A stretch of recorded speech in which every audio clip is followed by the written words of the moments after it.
Հարկային նոր քաղաքականությունը մարտահրավեր տնտեսվարողների համար։ Հարկային փոփոխությունների ծանրությունը տեղական բիզնես դաշտն արդեն զգում է սեփական մաշկի վրա։ Ամեն ինչ սկսվեց շահութահարկի բարձրացումից։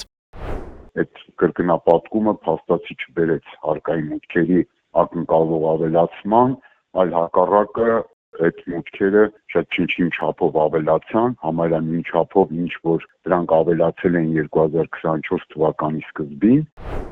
Տնտեսագետների խոսքով սա չհաշվարկված ու շարունակական փոփոխությունների արդյունք է, երբ հարկի չափը համարժեք չի լինում հարևան երկրների հետ, տեղի է ունենում կապիտալի արտահոսք։ Փորձագետների խոսքով բացի այդ տնտեսվարողների համար խնդիր է նաև հարկային դաշտում անընդմեջ արվող փոփոխությունները։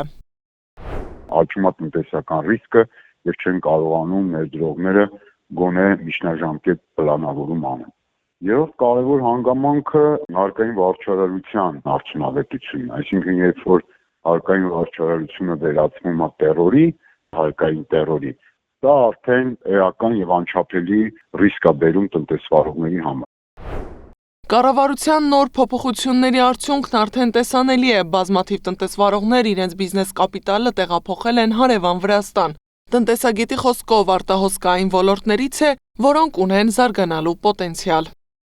Ավտոմեքենաների վերարտահանումը իրականացնում են արդեն հարևան Վրաստանը, տեղեկատվական տեխնոլոգիաների ոլորտը։ Այստեղ մենք ունենք թերևս հարկերի որոշակի բեռի նվազում կամ որոշակի պետական աջակցություն, բայց դա համարժեք չի իրավիճակի։ Բոստանջյանը մտահոգված է, այս արտահոսքը կարող է բերել ծանր հետևանքների։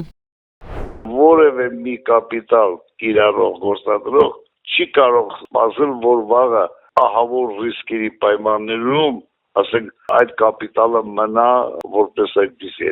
Այն զրոյականանալու է։